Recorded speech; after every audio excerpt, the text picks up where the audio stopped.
When this car is poured with hot water, it can change the color. This happens because the car is painted with thermochromic paint.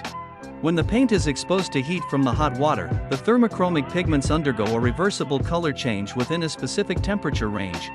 Typically, thermochromic pigments are formulated to change color at a certain threshold temperature, such as the temperature of hot water. When the paint reaches this temperature, the molecular structure of the pigments is altered, causing them to absorb or reflect light differently.